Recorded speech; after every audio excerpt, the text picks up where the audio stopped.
Assalamualaikum warahmatullahi wabarakatuh.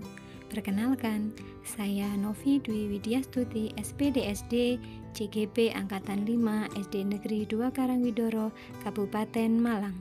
Koneksi antar materi, refleksi, dan kesimpulan pemikiran Ki Hajar Dewantara.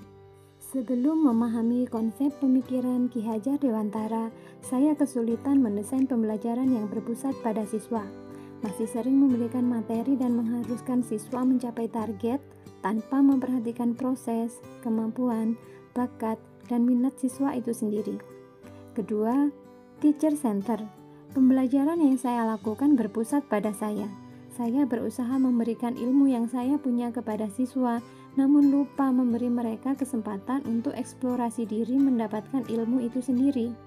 Ketiga, saya jarang melakukan refleksi sehingga tidak mengetahui sejauh mana keberhasilan proses pembelajaran yang saya lakukan.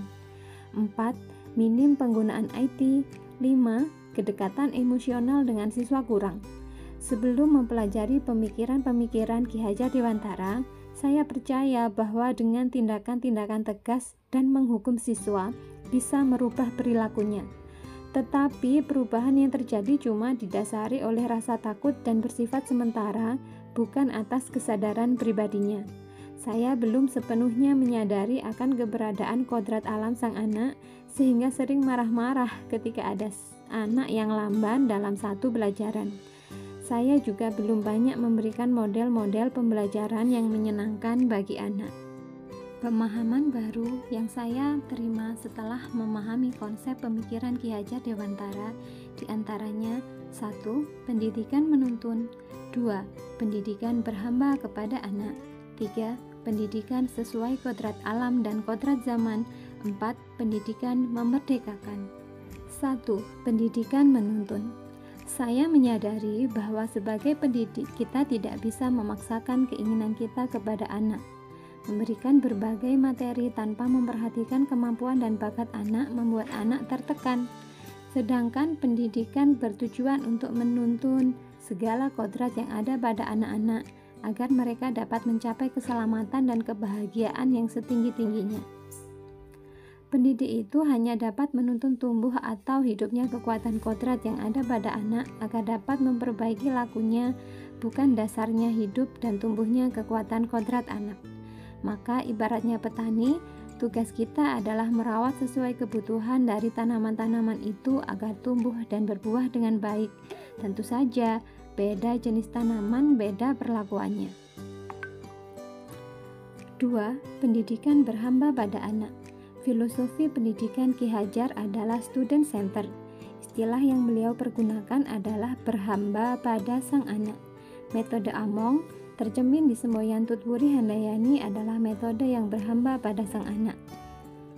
Kita sebagai guru hendaknya bebas dari segala ikatan, dengan suci hati mendekati sang anak, bukan untuk meminta suatu hak, melainkan untuk berhamba pada sang anak. 3. Pendidikan sesuai kodrat alam dan kodrat zaman. KHD juga mengingatkan para pendidik untuk tetap terbuka dan mengikuti perkembangan zaman yang ada, namun tidak semua yang baru itu baik, jadi perlu diselaraskan terlebih dahulu.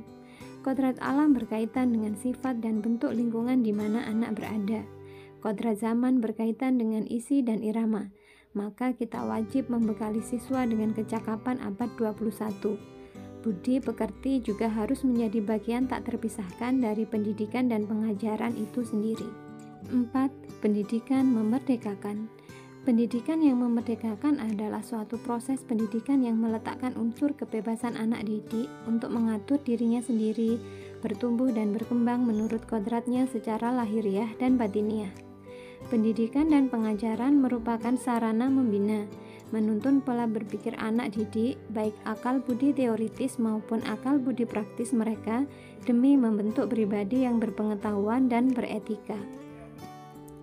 Berbagai macam penerapan untuk mewujudkan pemikiran Ki Hajar Dewantara yang telah saya lakukan diantaranya berusaha menjadi teladan bagi siswa, baik perkataan maupun perbuatan, mengenali karakter siswa dan latar belakangnya dengan menjalin komunikasi yang baik kepada orang tua, merencanakan pembelajaran yang berpusat kepada siswa dan menyenangkan, melakukan pendekatan emosional kepada siswa melalui cerita dan berbagai macam motivasi lainnya. Tidak menggunakan hukuman dan hadiah sebagai tolak ukur kinerja, namun menumbuhkan semangat dari dalam diri siswa. Memfasilitasi siswa dalam mengembangkan potensi sesuai bakat dan minatnya, membekali siswa dengan keterampilan agama, pramuka, dan teknologi informasi, serta melaksanakan kerjasama dengan rekan sejawat, kepala sekolah, komite, pihak desa, dan instansi terkait. Terima kasih. Salam guru penggerak. Guru penggerak, tergerak, bergerak, menggerakkan.